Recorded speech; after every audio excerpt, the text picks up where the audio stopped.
24-hour virtual world tour. Our mission as Women in Tech is to close the gender gap and to help women embrace technology. Today, we are extremely happy to be launching our Israeli chapter with you guys, our audience, our wonderful team of Women in Tech, and my amazing ambassadors, Avital Baer and Baer, as well as an outstanding lineup of speakers coming up to you very soon. We have a rich program ahead for the next hour, starting with the presentation of the Startup Nation ecosystem with Baer, our chapter advisory board member. Hi, hello everyone. I have to share my screen. Just a moment. Let me introduce you, Anne, a bit of a background. Baer is the CEO of Ikar Innovation here in Israel. She is building bridges between Israeli clean tech startup and the rest of the world, having worked 8 years for the United Nations on sustainable development in Gaza, Africa, and India. She also served at the Israeli Foreign Ministry for 2 years in Congo and the French Foreign Ministry in Tel Aviv as an innovation attaché. Anne is an expert of the Israeli innovation ecosystem. I now welcome her on the stage. Thank you and wishing you all a wonderful moment. Thank you everyone for being there for us, for this wonderful launch. Jenyfer for creating all this adventure and calling us for help, actually. So I'm going to try in 10 minutes to give you a glimpse of the Israeli ecosystem. Some of you know him, some don't. So I'm going to be very specific on women, and I think we're going to learn something today. I'll be visual so that you really see and feel like if you were in the journey here in Israel with us. First, I'll start with the origins. So it's a wild country. For those who visited, you know, it's not going the way you think, sometimes upside down. And it started with our very founder, Ben Gurion. So this guy that you see on Tel Aviv beach, is doing his practice and not exactly the kind of founder you would imagine. So that was a good start for the Startup Nation. So is the mother. Actually, in 1969, we had the first woman prime minister almost in the modern world, besides Indira Gandhi. It's Golda Meir, not very conventional. To give you also a notion of where we are, Israel is obviously in the Middle East, in the Near East. It's a very small country. And it is at the confluence, at the corner of Africa, of Europe, and of Asia. And if you want to compare with something you might know, it's about the size of Île-de-France or the size of New Jersey in terms of population as well. So we are very multicultural and limited by our constraints. It's only 15 kilometers wide at some point. We are scarce in natural resources and we need to compensate with ideas and technologies. This might explain why it became one of the sandbox in the world of multinational R&D centers. We count no less than 340 and maybe even more of the best companies that you can think of. Some of them have established here their artificial intelligence, their cyber technology centers, and others like Microsoft have invented the venture model, starting by opening the first accelerator in Israel, together with a fund to invest in the startups, and then deploying this model over 30 countries. So in terms of figures and records, it is the Startup Nation. Why? Because first of all, we have the most startups per capita. We are the first in the world per startup density. I'm showing here the Rothschild Boulevard, Boss Legacy, and High Tech Boulevard at the heart of Tel Aviv, and I hope you will be able to visit it soon. Second, in the world for cyber startups, we had two, you know. Innovation comes from scarcity, from needs, and we needed cyber. Third, AI. AI is going to be very useful in the coming years post-COVID and also during the crisis. We are third, not in terms of investment, because it's massive investment that you can see in Canada, You can see in China, in the US, even in France, much more than in Israel. But in terms of startups, we are third in the world. VC per capita. If you want, as a startup, to find a VC, come to Israel, because this is the highest density, and you will be surprised to find a lot of women in the industry. One of them is with us today, Esther Barak. In terms of investing in R&D, in our human resources, we are number 2 in the world per GDP, I think, after Switzerland or South Korea. And it's not only public funding, it's also corporate investment, obviously, but donations, and also something very interesting, transferring research from the academic lab and monetizing it. We are the best in the world to bring it to the private market. Here you see Ada Yonat. She's one of the few, unfortunately, woman Nobel Prize for physical science, in that case, chemistry. And you see also Dana Galfus, who is VP R&D of Gauzy. Gauzy is doing transparent films, coatings actually, for windows to turn into screen, just like magic, just activating a power button. Now, in terms of having women involved with startups, so 70% of the co-founders are women. I selected here Kira. The story of Kira Radinsky is very inspiring. She is today chairwoman, I love the name, and CTO of a company called Diagnostic Robotics. But in the past, even before the age of 30, she managed to do her first exit, and she sold her company to eBay for $40 million. And she decided to quit actually the position she had after following the session. She was CTO at eBay. She moved from this position of eBay Israel to establish a new startup. And what does she do? She predicts the future. This is her expertise. And in the case of Corona, and before then of cholera and other pandemics, she was really able to see the future coming 2 months in advance. And this is exactly what she's doing now for the Ministry of Health, helping in Israel, but maybe elsewhere since, to locate the pockets of epidemic inside the population and to cope with future shortage of medical equipment. Now, 8% of the CEOs in Israeli startups are women. I selected these 2 friends of mine. Both are Tammy and Tamara. It's more or less the same first name. Think about it. If you have a kid, you can give her this name. Apparently, it has a meaning. So Tammy Gillon went to medical startup, and she joined it really at the beginning. The invention has to do with fistula. When you are in dialysis, you have to go every 2 or 3 days for 4 hours in hospital. Thanks to this invention, which is already operational in the US and in Europe, you can cut these 4 hours to 3 and avoid all the additional surgery that is needed for maintaining this opening into your body. Tamara is in a completely different domain. She has invented batteries and microchips that make it much more efficient to run electric batteries. So for EV, she is really a few steps forward.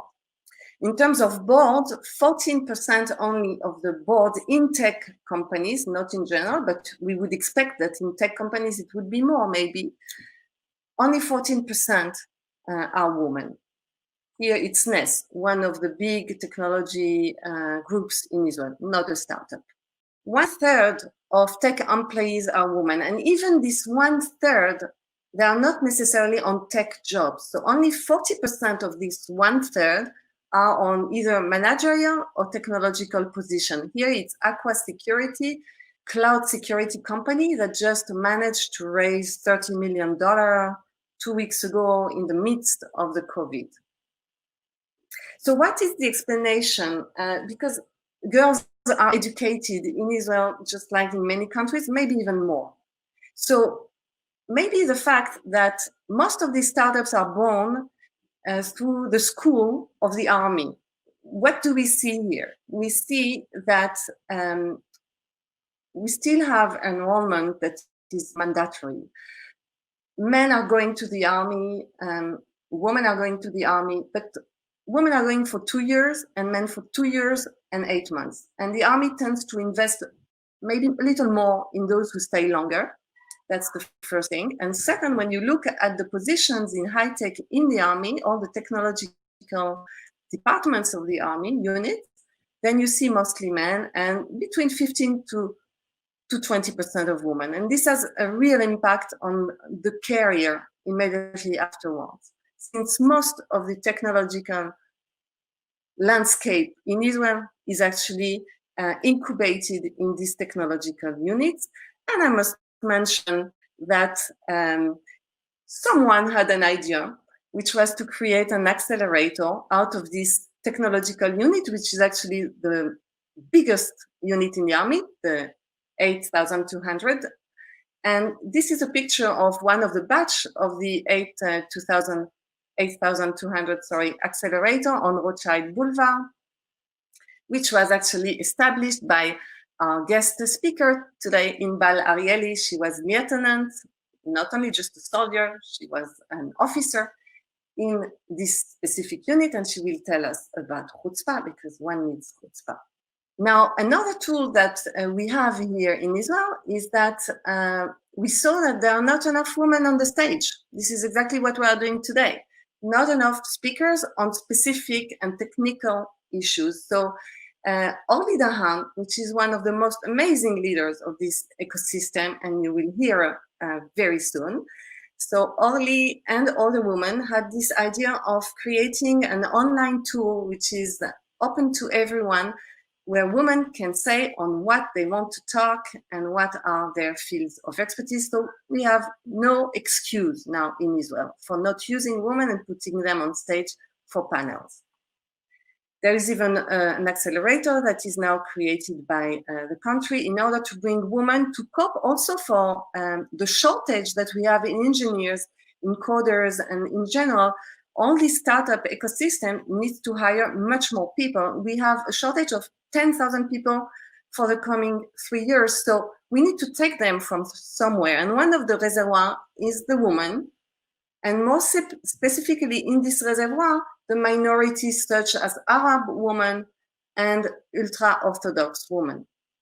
And what we see is a trend. We see a doubling in the recent years of the number of women who are going to study academic studies, but also who are going to work in IT and high-tech companies, coming from the Arab and coming from the ultra-Orthodox, let's call it reservoir. And I will leave you now with maybe not such a tech girl, but Neta Barzilai, that you might know and have heard of. I think who better than her to show us that Israeli women are able to have a lot of chutzpah. And I will introduce my fellow moderator, Avital. Avital, let's rock about chutzpah. Avital is the co-founder of Women in Tech Israel together with Jenyfer and me. And she's UK born, she lives in Jerusalem. She has established, along with another female co-founder, the creative agency High Pitched. And what she does for you is creating brands and products and ensuring that you have a voice above the noise. So Avital's job is, girls, to make you shine. And I will see you right after the panel for the fireside chat with the great Amy Palmore. I'm finished. Okay, hi everyone. So we have an amazing panel lined up for the next session, and we're talking about is chutzpah the new charisma, the Israeli recipe to success. So Israel is a tiny country with a population of 9 million, known for its falafel, its beaches, its historical sites, and a booming high-tech led economy. So booming, in fact, that Israel has been crowned the startup nation, and there's actually the largest number of startups per capita in the world. One startup for every 1,400 people. How is this possible? Seems like a crazy number. Well, to that, there are obviously a multiple of contributing factors, some of which Anne has actually discussed with you, showing how that's happened. But what we want to talk about today is one, and that is chutzpah. And I want to give you an example of what chutzpah is. So Anne actually helped me come up with this, and I just thought it was so funny. So I hope it comes across as well online as it did in person. So it says, a little old lady, Jewish lady, sells pretzels on a street corner for 25 agarot each. That's the currency here. Every day, a young man leaves his office building at lunchtime. And as he passes the pretzel stand, he leaves her 25 agarot, but never takes a pretzel. They never exchange a word. And this goes on for more than 3 years. One day, as the young man passes the old lady's stand and leaves his 25 agarot, as usual, the pretzel lady finally speaks to him. Sir, I appreciate your business, and you're a very good customer, but I have to tell you that the pretzel price went up to 35 agarot. Essentially, when it comes to chutzpah, you need two opposites. You need a sense of shame that prevents you with acting from chutzpah to do the wrong thing, and a sense of chutzpah that prevents you from being ashamed to do the right thing. So here today are the queens of chutzpah, as it goes, and we have 3 panelists that will be discussing this concept. So I'm going to introduce them. The first one is Orlie Dahan, who is the executive director at EcoMotion community, and is just trailblazing something fantastic within the motor world. The second one is Inbal Arieli, who is actually the author of the best-selling book Chutzpah, and a queen when it comes to this sort of subject. And the last person is Esther Barak, who actually sits on the board of advisors of a company that we have worked for as an agency, but she is actually here today as the president of Pro Women. So I know that the panel isn't so long, so we're going to cut in straight to the questions. So hopefully everyone can see all our panelists on the screen. Everyone's coming along, perfect. So you see everyone one by one, Orlie, Esther, and Inbal, you should be able to see. Okay, perfect. So to start our session, we will be starting with Inbal. And the question is, when speaking about this panel with friends, a reoccurring comment was that chutzpah is a man's trait and not something that women are actually often known for. Where do you hold on this? So hi everyone, and I'm very happy to be here. Thanks for joining us, and thanks for calling me the Queen of Chutzpah. This is a new title that I will definitely add to my CV. So here are my thoughts about it. Well, in my view, chutzpah is actually a combination of skills. It's not one element. It's not one trait, and it's a combination of different skills or just capabilities that I actually believe everyone has and everyone possesses. It's only a matter of awareness. What is that chutzpah? It's starting with thinking out of the box and being creative. It continues with the courage to change and evolve and question and criticize. It definitely has a lot with doing and believing that things will be okay and just daring. So to your question, do women possess less chutzpah than men? I don't think we start at that point. I think we all possess some chutzpah skills instilled in us everywhere in the world, in Israel, in Europe, in Asia, in the US, in Africa. It's all a matter of awareness, and it's definitely a matter of practice. So to our audience, you each have your own set of chutzpah. Now just use it. Okay, so definitely a great way to start the session. And I want to ask the same question to Esther, see if there's some sort of different interpretation on how she feels females are coming in with chutzpah. Okay, so thank you for having me here. I'm very excited to be here. Of course, after Inbal was really the queen of chutzpah with her amazing book that I read. It's very difficult to try to be an expert. I have been in relationship with the women entrepreneurs, and this question is relating to women as opposed to men. So I've been in relationship with women for many, many years. It started as helping very, very young entrepreneurs, and now I'm the president for the last 8 years of Pro Women, which is an NGO of high-level women that have reached the C-level and CEO levels that are actually lecturing to students. and to women students. And then I also am a mentor in Shishi, which is Facebook's mentorship program only for women entrepreneurs, and other programs. And I must say that I have, my take is that there is a chutzpah of men and a chutzpah for women. I think that women are different than men. I think that first of all, chutzpah has its negative interpretation that we don't want to talk about that. We are talking about the positive interpretation. But even there, I think that women, when they are young, they are much more chutzpah, what you call chutzpah. And then when they grow up, they become more realistic, and they become very down to earth. And they sometimes they will not, where men will sell you anything with a demo, a woman will wait until she has revenues. They are more conservative related to money. They are raising money that they will value themselves less than what they actually are worth. I think that they are not, they are less storyteller in the chutzpah way. So they will tell the story very well, but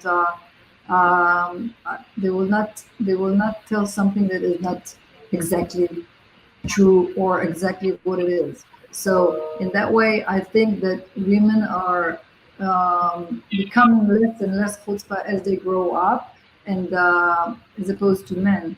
For example, I was like, when I was just, I was an advisor in IDC, and I was helping companies the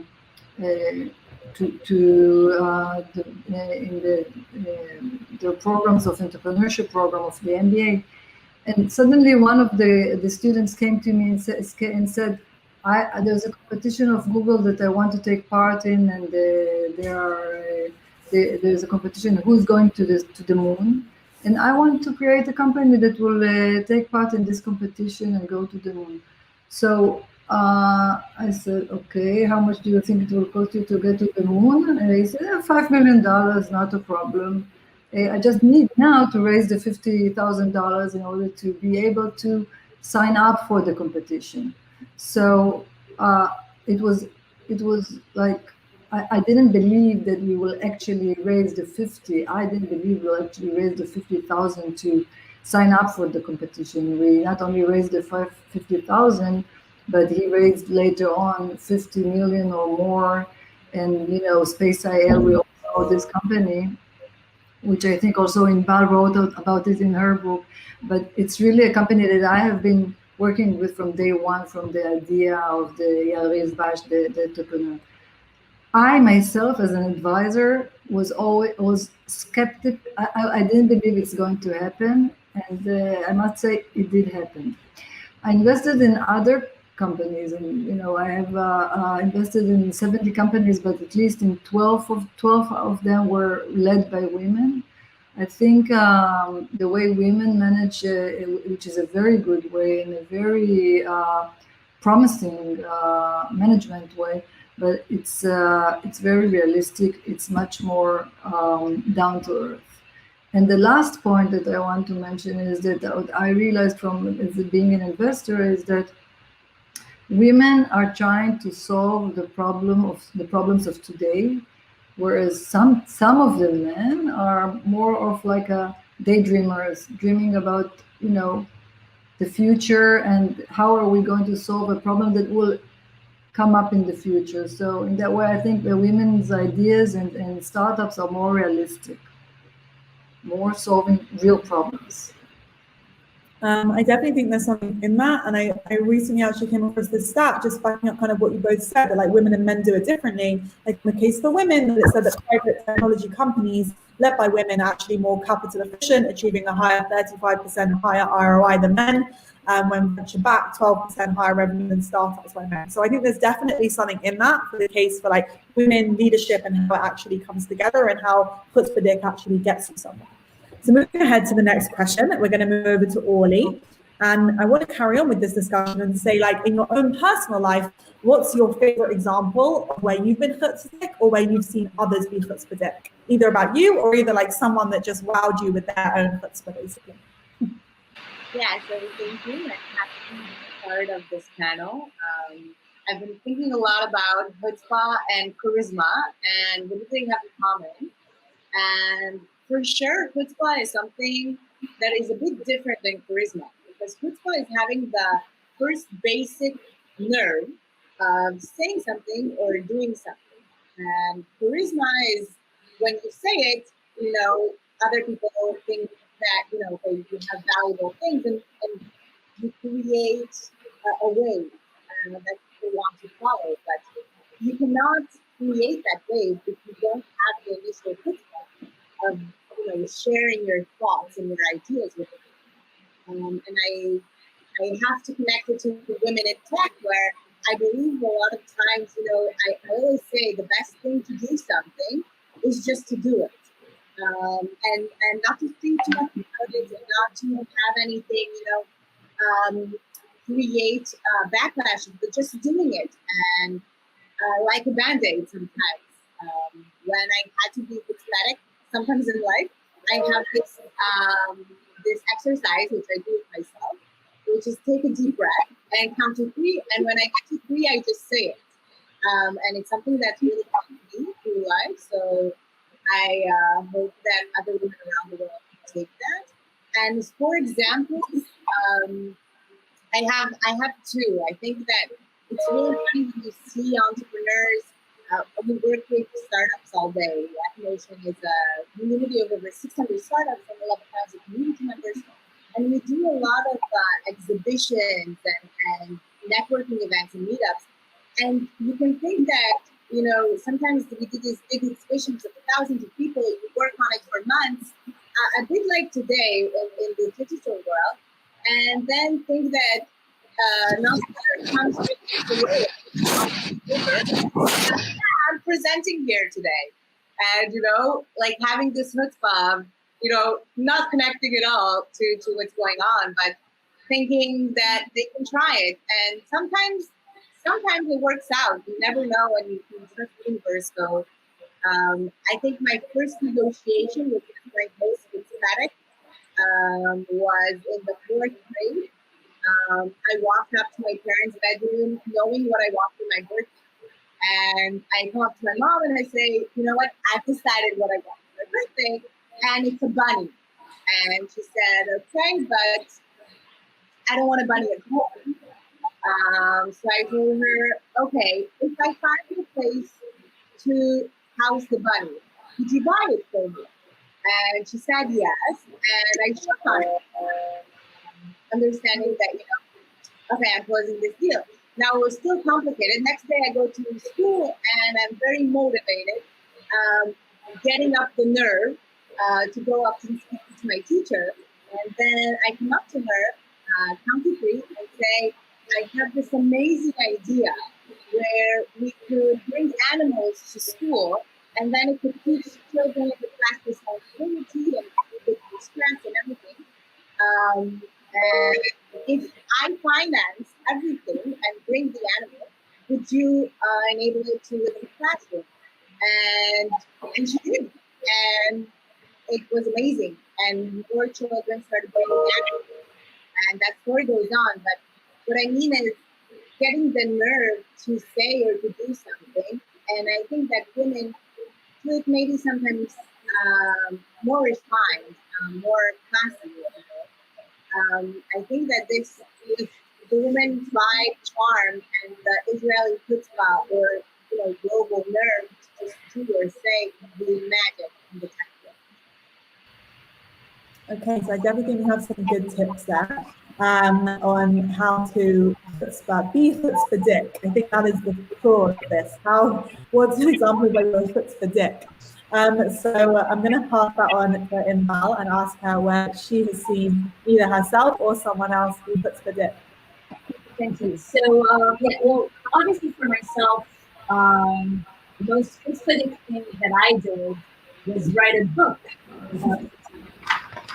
because I never thought of myself as a writer or an author, a businesswoman. I've been a very active business person here in the Israeli tech. So I was just saying that my entire professional career is still in the Israeli tech ecosystem, where I started as an executive, as a general counsel, became an entrepreneur myself, a tech entrepreneur. I founded Israel's first startup accelerator of the 1800 Alumni Association. I was a partner at a early stage fund, and I'm still the founder and CEO of a company that provides leadership assessments to business people.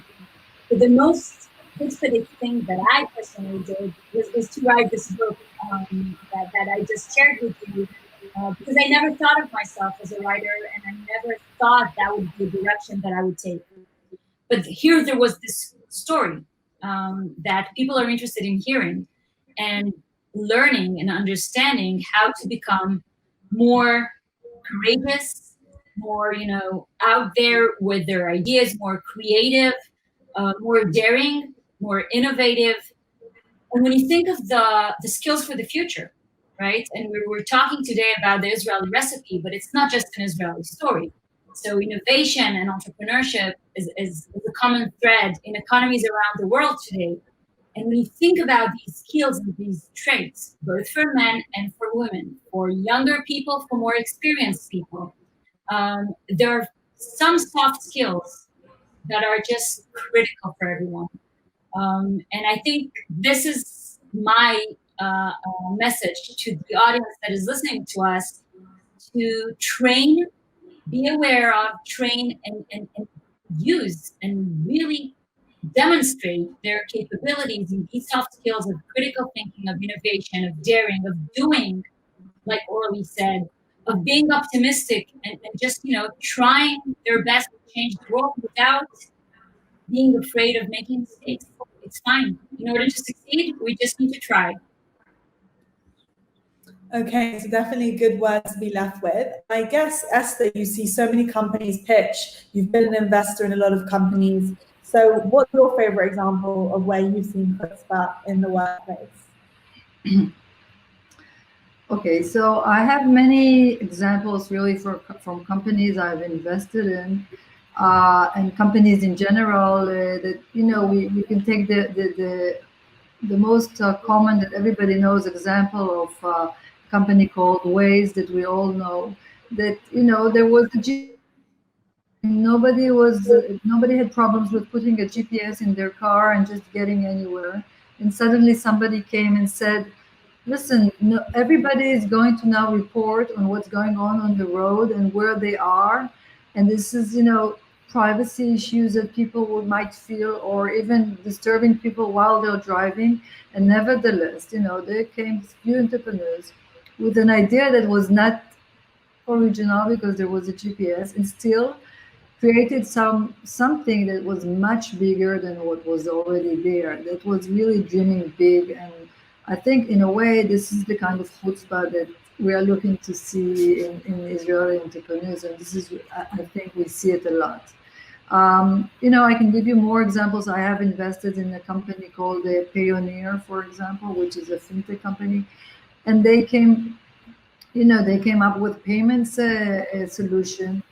And after a while, they understood that they need to buy a bank. They need to have a bank. So they just bought a bank.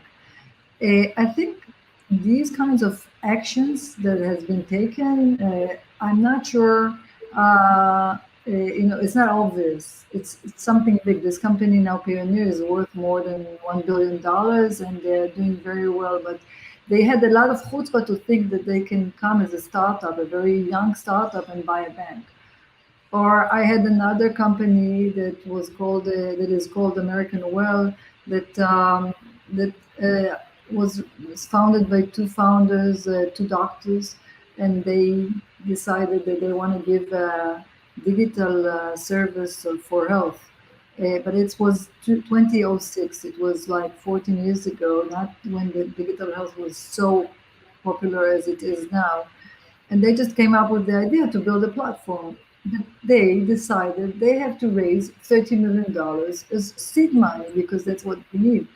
And they have raised $30 million for seed because they were so sure of themselves, and they had this chutzpah to go and raise $30 million as seed money. And then the next thing they did is go to Obama, who was then the president of the USA, tell him, listen, we need to work together. We need to work with the healthcare of the United States in order for this to work. And guess what? It did happen. And now they are also worth almost $2 billion because they had the chutzpah. They had it's not only the ambition or the ability to dream. They had the chutzpah to go to speak with Obama. They had the chutzpah to raise that amount of money. So, and on the other hand, you can also look at what happened in the army, in the Israeli army, with the Iron Dome, that was actually built by somebody that is now the head of the Danny Gold, that is now the head of Mafat.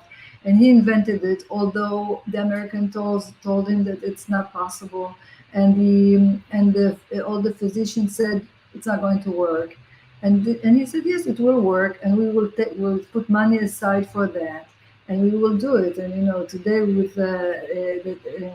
the Iron Dome that is stopping all rockets, so when we have war, I mean, this is the best invention of the army, and it takes a chutzpah to believe that you can do it.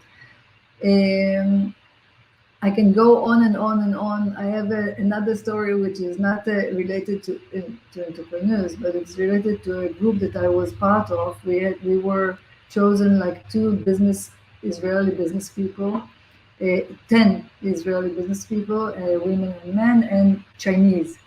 And it was part of Aspen Institute, and we were supposed to meet every year for a week and discuss all kinds of philosophical issues as well as business issues, and to share ideas, etc. So we met 1 week in Israel, 1 week in China, in Beijing, and another week in Palo Alto. And when we met, or San Francisco, and when we met in San Francisco, that was the last meeting, we were asked to direct a show that we will choose according to a certain story. And we all have to take part, we all have to have roles, and we all have to do it together, the Chinese and the Israelis. And we have to do it during this week, when we are all the time in meetings, in conferences, and we don't have time, but we have to do it. So the next thing, immediately we kind of we decided who is going to write the show. Of course, it was one of the Israelis. Who is going to direct it? Of course, it was one of the Israelis. Who are going to play the roles? Of course, the Israelis decided who is going to play what. And then we at the end of that week, we had this play going on, and we were all so satisfied and so happy that we actually succeeded in putting up together an amazing show. And then we had the post discussion of how did it go. And the Israelis all said, wow, it was amazing. We had it was like a teamwork. We all worked together. Everyone had a role. Nobody was left out. And then the Chinese started talking, and they said it was a disaster. It was a big mess.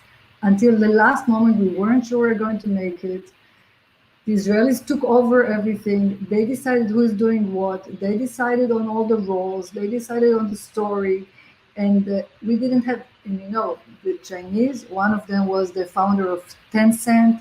One of them was a woman that was the richest woman in China. They were real high caliber. And one from the government. And they said, we didn't have a say. We were like soldiers in the Israeli army that they are telling us what to do. So this was, very suddenly we understood what the Israeli chutzpah was. Okay, so those are definitely great examples. Give a lot of character to Israeli society.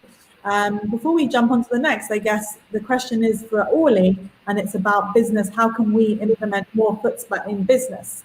But when we're speaking about Israel and how chutzpah has been implemented, there was a question from the audience: are we seeing that just in Tel Aviv, or is it Jerusalem entrepreneurs as well? So we're going to start with answering that, and then we'll go on to how we can implement more chutzpah in business in general. Cool, yeah. So for those of you from all over the world, Israel is super, super small. So from Tel Aviv, it's an hour and a half to Jerusalem, to Haifa, to Beersheba, and maybe 4 to 6 to Eilat. So yes, investments are all over Israel, and you can see startups and entrepreneurship rising everywhere. It is, although that's somewhat concentrated in Tel Aviv, it's a more vibrant area, a bit younger, and there's a high concentration of VCs, investors, accelerators, hubs, and all of those. So there's a lot more going on in Tel Aviv, but it is spread throughout Israel. And regarding the business, so if we should see more chutzpah in business. So for sure, we should see more chutzpah in women business. I think that, the numbers say it. We don't need to, analyze it too much. 20% of startups are female founders. It's a very small number. Although, Inbal said about the ROI and everything, they're performing so much better. So why is there such a gap? And I do think that we need to implement it more. And this is why I actually founded Women in Mobility. I felt like, every woman I meet, when she's like a power boss lady, she's very used to being alone in the boardrooms and, in meetings and everything. And although there's a few number of those, but I feel like if we give, soft skills, Baer called them, and help acquire them, then it will help the overall. So I created Women Mobility to, one, facilitate a space where women can share challenges and opportunities, aka network, which comes very easily to men usually, saying, oh, I started a new job. You want me to hook you up, find you a role in the company. They're hiring this. Try and get their groups in. We can do that also in women's spaces. And also we've started in these Women in Mobility meetings to start giving some tools. So we brought one lecturer to help them speak in public, because I want to see more women on stages, and it's really, really important, and it's really, really hard, especially when you set a level of, C-level executives on stage. I, every year, speak to a CEO and get him to change the title of a woman working in his company so I can put her on the stage. And, if I say this and they're really cool with it, then you can say that as well. Why don't you go up to your CEO and say, you know what, I'm doing this. It's amazing what I'm doing, but I think the title can be this. And, I'm all about just doing, and titles don't really matter. And it's a lot about what your output is. But it does matter in the end. It does matter in your next position. It does matter for your future. It does matter when people want to recruit you for speaking on stages. It does matter in mentorship. And so, in these things, it's very important. And right now I'm actually, and I'm looking, maybe someone in this world can help. I'm looking for a workshop on negotiation. I want to help women negotiate their salaries better. I want to help women negotiate themselves better, because I feel like, in these deals of saying, yeah, we need $5 million to solve the cure for cancer. We need $100 million. That's no problem. She's going to rock it. But when she needs to change the percentage in her own agreement or my own agreement, I've worked a lot on saying a number for myself without trembling and looking straight in the eye of the person that I talk to. And this takes time and practice, and it's very, very, very crucial and important. So yes, we do need to implement more tools to enable women to grow better in business, and to grow themselves in this whole thing, because I believe that women can, do anything. It's just that when it's connected to them, that it's a bit more difficult. So it sounds like there's definitely good, understanding that chutzpah is really needed for negotiation. So that's really where women need to implement it the most. So I think that's a really good point.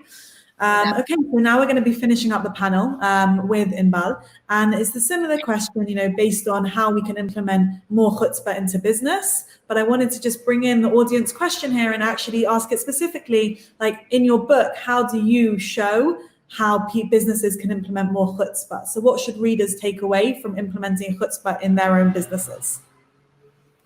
Sure. So there are obviously a few elements. And like I said at the beginning, it's not, a binary, you either have chutzpah or you don't. There's a spectrum, there's a range. And I think, by the way, we are 5 women now on stage. And let's say we all possess our share of chutzpah, right? But we each bring our different style and different form and different tone to it, which is totally fine. And I think that's the first lesson that businesses need to think about around diversity in general, not just gender diversity, but diversity in general, and of course the value of diversity, bringing experienced people next to none or less experienced people, men and female, bringing people from different disciplines working together, definitely different gender, different backgrounds. So one of the lessons that I've learned throughout my work here in the Israeli tech ecosystem is that diversity really brings value, it really elevates, okay, and increases the value of conversations, of businesses. It promotes thinking. And I think this is something critical that any business, any team, any group should, in awareness and intent, implement within their teams, again, and not just female diversity. And this is maybe a message that I have for our female audience here, is I really value and appreciate, these meetings and gatherings of female tech entrepreneurs or female business women. But let's also make sure that we are heard and we speak up in a more broad audience. I have 3 boys at home. I don't have a girl. I have 3 boys. And I know that they need to be part of this conversation as well. We cannot just hold this conversation among ourselves. And it's definitely the responsibility of men, but it's also our responsibility to make sure that we are heard everywhere in every audience. So that is the one thing. And the second thing, and maybe to connect that to actually these special days that we're experiencing all over the world. We are convening now in a virtual conference. And probably 5 months ago, when we were planning towards this conference, we didn't think this would be the setting, right? So going back to business and to chutzpah, one of the most critical traits that is part of that chutzpah combination is how you deal with uncertainty and how comfortable you feel and how agile you are to changing circumstances. Economies around the world, technology, knowledge is changing in a very rapid pace. And we need to be agile. Everyone, definitely women around the table. We need to move quickly to adapt to the changing circumstances and make sure that we stay relevant every time. So dealing with uncertainty and feeling comfortable with the change that it brings is, in my opinion, an essential part of that chutzpah story. So it definitely seems like there's potential for, I want to say, a new chapter. I won't put the pressure of a new book on the uncertainty bit, dealing with chutzpah, implementing in uncertain times. Ladies, you've done amazing. And now I will be handing it back over to Anne. And thank you for joining us for this fireside chat. And yeah, hoping to see you on the next conference in person. Thank you, Avital. Thank you. Thank you. Bye-bye. Okay.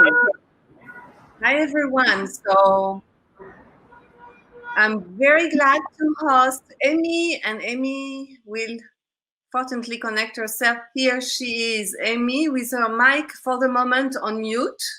No, here it is. Hi. It is. Dear Amy, we are so thrilled that you accepted to join this very special moment for the Women in Tech in Israel and to launch it together with us. We have a lot to share, but very small time, little time, 10 minutes. We are going to try our best.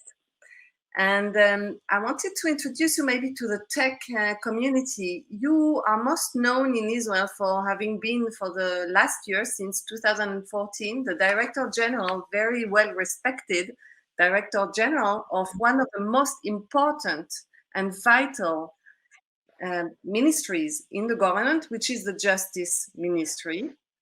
And you announced recently that you are joining the new oversight board of Facebook and Instagram. So we are very curious to understand what is going to happen next in the coming months, and very happy to have you, not only for talking about Facebook and the Supreme Court that you are going to establish with your fellows, but also to hear firsthand about your incredible journey as a woman and the very innovative role that you play wherever you go and now in the digital world. So my first question, Amy, is regarding all the important choices that you made in your career. You were a lawyer in a private attorney office and then moved to the public sector, which is the first important choice. You know, we don't earn exactly the same salary. We were talking about wages. And you served there 23 years all in all. And at some point of time, you decided that you want to be challenged as a woman or just as Amy. And tell us about this experience. First of all, I listened to this really interesting session that was there before me, speaking about Chutzpah, which is basically about daring, which is definitely a major issue when we're trying to analyze women's careers as opposed to men's careers.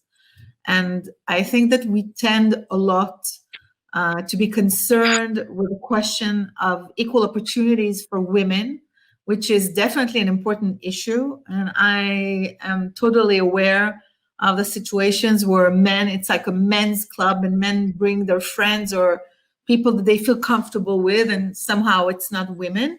But I also think that there's a lot of responsibility on women and on the issue whether they are willing to dare. Do they have a chutzpah to try out for a position that is not an obvious one? And Esther talked about it a little bit, you know, that women want to come with a proposition that is really accurate and when they know that they have revenues and so on. And a man can come and just say, I want to do it. I'm good. Trust me. I know how to do things. And I think it has to start, by the way, with education. It doesn't start in, you know, speaking to managers and so on. I mean, we have to think of how we are raising our children. And my parents raised me in a way that, first of all, I had to be agile because my father was a diplomat. So I traveled around the world and I switched countries, languages, cultures, schools, whether I liked it or not. So being agile was a survival thing, you know, because otherwise I would be miserable. And speaking of my career, I think that every time there was a reason, an internal reason to make the change. And when this reason came up, I had to decide whether I'm afraid. And the answer is always yes, I am afraid. But how do I manage my fears? And I think that this is the big issue. Do you manage your fears? Because everyone is afraid and everybody likes the comfort zone. But sometimes you don't have the choice to stay in your comfort zone. And in other situations, you feel that you have to try out, or you are suggested to do something. And you have the chutzpah to say, although I know that I'm not the exactly right person, I will, you know, the gap is reasonable and I can take it and I will do that. And during your term at the ministry, did you have to deal with digital issues, with opening data? Yes. Yes. First of all, I'm not the natural person to go to technology. And I've been asked this already by quite a few people. And it just made me understand how my mind has already changed, because it didn't scare me. I mean, I didn't pretend to be a tech expert, but the oversight board is a totally new thing. We'll talk about it later. And I'll say just a few words about government and technology and Ministry of Justice and Technology. First of all, we know that, you know, the digital world is a world where there are a lot of crimes. It's the new arena for crimes. So dealing with this, and I'm very proud, for example, that when Israel legislated a new law concerning sexual online assault, and we realized that we're going to indict children and people, I mean, minors who are just having the responsibility, the legal responsibility, age of 13, 14. And we know that, you know, sending pictures or films and things like that can be very harmful for the victim. And it's not really important to punish. It's important to prevent that. So I initiated an educational program for schools that people from the ministry were the teachers. They volunteered to teach. We did that for 4 years in order to try and explain to children the dangers of the digital world, the online crimes, and so on. Another thing is that you have to understand that access to justice nowadays has to be digital. I mean, the coronavirus just, you know, made us stay home and understand that we want to keep things going. I'm very proud that the ministry could give so many services online, which on one hand, first of all, is crucial because you want to be able to give services 24/7 and every day of the year, but it also diminishes inequality. Because if you can be a small lawyer that lives in a small town, you can still give services that are being given in the big cities without physically coming. I mean, you can do things from far away. And for me, it's part of advancing equality. You know, you can call it technology, you can call it the digital world. I saw the digital world as another opportunity to advance equality. So actually, we need now to cure people online, to treat them online, to hire them online, and even to judge them online.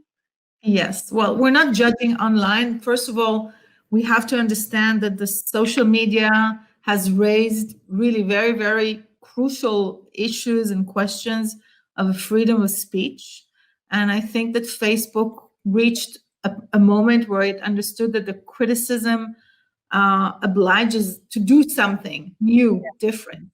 And it's the first tech company that decided to create a board, a Supreme Court that will help it to make those decisions in order to make sure that freedom of speech is not being harmed in the social media world on one hand, but on the other hand, also to understand the harms.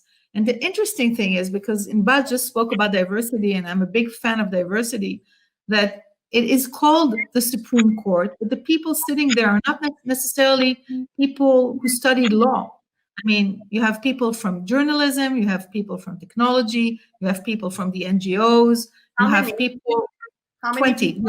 20 people, right now, yes. Right now we're 20, it's about to be 40. Of course, complete gender parity, 10 women and 10 men. And I was really amazed from the whole process and seeing who was elected. We know the situation in Israel concerning women in important positions.